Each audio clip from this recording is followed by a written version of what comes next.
श्री कृष्ण कहते हैं, ईश्वर न कागज रखते हैं न कलम रखते हैं, परंतु फिर भी वह समस्त संसार का हिसाब रखते हैं। श्री कृष्ण ने गीता के उपदेश में कर्म को प्रधान बताया है। कर्म का सिद्धांत बहुत ही कठोर होता है। जिस तरह मनुष्य द्वारा किए गए अच्छे कर्म मनुष्य को प्रगति की ओर ले जाते हैं, वही मनुष्य के बुरे कर्म उसे पतन की ओर ले जाते हैं।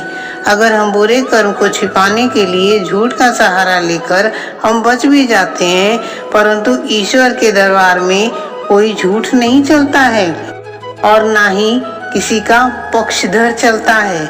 ईश्वर के बनाए गए कर्म के नियम में कोई गलती नहीं होती है। मनुष्य कोई भी कर्म करता है, उसका अच्छा या बुरा परिणाम मिलता ही है। जब तक हमारे अच्छे कर्म का पुण्य हमारे साथ है, तब तक सब कुछ सही चलता है, परंतु बुरे कर्म का फल सही समय आने पर ही मिलता है। इसलिए कर्म करने से पहले प्रत्येक मनुष्य को विचार करके करनी चाहिए, और जब बुरे कर्म हो तो उसे उसके फल से भागना नहीं चाहिए। मनुष्य जो भी कर्म करता है, उसका फल पाने के लिए उसे तैयार रहना चाहिए। श्री कृष्ण कहते हैं, मनुष्य द्वारा किया गया कई कर्म ऐसा होता है जो मनुष्य हंसते हंसते करता है, परंतु उसका परिणाम उसे रोते रोते चुकाना पड़ता है। मनुष्य जो भी कर्म करता है, तो ऐसा नहीं है कि ईश्वर उसके कर्म को देखते नहीं है, उसका कोई हिसाब किताब नहीं रख रहे हैं। ऐसा नहीं होता है। ईश्वर प्रत्येक व्यक्ति के कर्म का हिसाब रखते हैं। इसलिए कर्म करने से पहले अच्छी तरह विचार कर करना चाहिए। कोई भी कर्म करने से सावधानी बरतनी चाहिए। कर्म का फल हर पल हमें मिलता रहता है। कर्म के कारण ही श्वास ले रहे हैं, नहीं तो बहुत लोग ऐसे हैं जिनके कर्म के परिणाम में बहुतों की श्वास समाप्त हो गई है। कर्म हमारा शरीर है तो परिणाम उसकी परछाई, दोनों सदा साथ साथ रहते हैं। कुछ कर्म का फल मनुष्य को तुरंत मिलता है, तो कुछ कर्मों का फल के परिणाम के लिए जन्मों जन्मों तक इंतजार भोगना पड़ता है। जैसे किसी व्यक्ति ने आग में हाथ डाला तो उसे तुरंत हाथ जल जाता है। इसके लिए दूसरा या तीसरा दिन नहीं लगता है, परंतु अगर किसी मनुष्य ने किसी व्यक्ति को बेतहाशा सताया है, उसे तकलीफ पहुंचाई है, तो यह भी हो सकता है कि इस कर्म का फल उस व्यक्ति को उसी जन्म में न मिले, परंतु देर से ही सही इस कर्म का दुष्परिणाम मनुष्य को भुगतना ही पड़ता है। इसके फल से कोई भी नहीं बच सकता है, चाहे ईश्वर के अवतार भगवान श्री राम ही क्यों न हो। श्री राम ने बाली को छुपकर मारा था। श्री राम के इस कर्म के परिणाम स्वरूप जब वह श्री कृष्ण अवतार में इस संसार में आए, तो उसी बाली के हाथों मरे, जो उस जन्म में एक शिकारी के रूप में जन्मा था। अगर मनुष्य कोई दूसरे व्यक्ति की मदद करता है, तो ईश्वर उस मनुष्य की मदद उसके पास कई गुना बढ़ाकर लौटाते हैं। न अच्छा कर्म का फल रुकता है और न ही बुरे कर्म का फल। जैसे गाय का बछड़ा सैकड़ों गायों की भीड़ में अपनी माँ को ढूंढ लेता है, वैसे ही कर्म अपने कर्ता को ढूंढ लेता है। मनुष्य कर्म करने से और उस कर्म के अच्छे फल और बुरे फल से छुटकारा नहीं पा सकता है। श्री कृष्ण कहते हैं कि परमात्मा कभी किसी का भाग्य नहीं लिखते हैं। जीवन के हर एक कदम पर हमारी सोच, हमारा व्यवहार और हमारे द्वारा किए गए कर्म ही हमारा भाग्य लिखते हैं। परिस्थितियां कितनी भी खराब क्यों न हो, वह सदा एक जैसी नहीं रहती है, वह परिवर्तित होती रहती है। इसलिए प्रत्येक मनुष्य को दुख की घड़ी में भी हिम्मत नहीं हारनी चाहिए।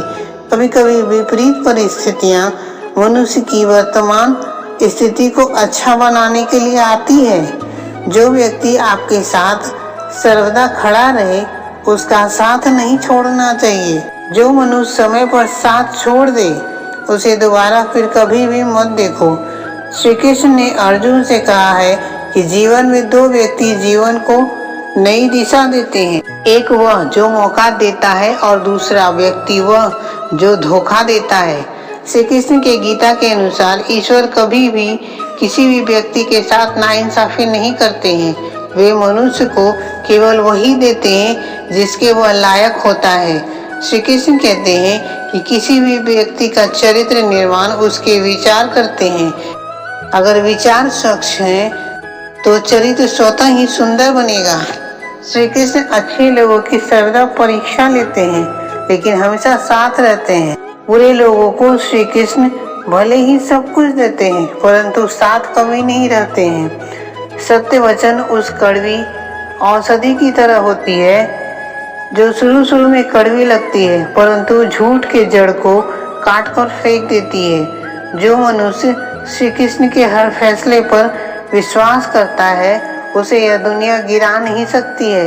मनुष्य का धर्म केवल कर्म करना है, फल देना श्री कृष्ण के हाथ में है। इस नश्वर शरीर का मोह मत करो, यह मिट्टी से बना है और अंततः यह मिट्टी में ही मिल जाएगा। आत्मा अमर है जो परमात्मा में मिल जाएगी। शरीर मिट्टी में मिल जाएगी, परंतु आत्मा अमर है। इसलिए शरीर की सुंदरता पर नहीं, मन की सुंदरता पर, आत्मा की सुंदरता पर ध्यान रखनी चाहिए। आत्मा न जन्म लेती है न मरती है। शरीर का नाश होने पर भी आत्मा नष्ट नहीं होती है। परिवर्तन संसार का नियम है। मनुष्य जिसे मृत्यु समझता है वही तो जीवन है। न यह शरीर मनुष्य का है और ना ही मनुष्य इस शरीर का मालिक है। यह वायु, अग्नि, जल, पृथ्वी और आकाश से बनी है। एक दिन इसी में मिल जाएगा। पिता के द्वारा डांटा गया पुत्र, गुरु के द्वारा डांटा गया शिष्य और सोनार के द्वारा पीटा गया सोना, यह सभी प्रखर होकर बहुत ही कीमती बनते हैं। किसी ने सच ही कहा है कि वाणी में बहुत ताकत होती है। यहाँ मीठा बोलने वाले की मिर्ची भी बिक जाती है और कड़वा बोलने वालों का शहद भी नहीं बिकता है। श्री कृष्ण कहते हैं, जो मनुष्य आपसे ईर्ष्या करता है उससे घृणा मत कीजिए, क्योंकि ये वही लोग हैं जो स्वीकार कर चुके हैं कि आप उनसे बेहतर हैं। जिस मनुष्य के पास सब्र की ताकत है, उसकी ताकत का कोई मुकाबला नहीं कर सकता है। श्री कृष्ण कहते हैं कि हर रिश्ता एक पक्षी की तरह होता है। अगर कोई उसे मजबूत हाथों से पकड़ता है तो वह मर जाता है, अगर उसे धीरे से पकड़ता है तो वह उड़ जाता है, परंतु जब उसे प्रेम पूर्वक पकड़ा जाता है तो वह सदैव साथ रहता है। किसी भी व्यक्ति पर अटूट विश्वास नहीं करना चाहिए, क्योंकि नमक और चीनी का रंग समान होता है। मनुष्य का कठिन समय एक दर्पण की तरह होता है जो हमारे परिश्रम का दर्शन करता है। कर्म में विश्वास रखो, अपेक्षाओं से अधिक मिलेगा। श्री कृष्ण कहते हैं, कभी न कभी सभी का वक्त जरूर बदलता है। हमें सिर्फ जरूरत है वक्त के साथ चलने की। अकेले चलना मुश्किल होता है, लेकिन अकेले उठाया हुआ हर एक कदम इरादों को मजबूत बनाता है, तुम्हारे व्यक्तित्व को निखारता है। जो मनुष्य आपके दुख में अपनी खुशी भूल जाए, उस व्यक्ति से ज्यादा आपका अपना कोई नहीं हो सकता है। अगर कष्ट बड़ा है तो कामयाबी भी बड़ी ही मिलेगी। पानी की बूंद गर्म तवे पर गिरती है तो वह नष्ट हो जाती है। कमल के पत्ते पे गिरे तो ओस बनकर चमकने लगती है और सीप में गिरे तो मोती बनकर निकलती है।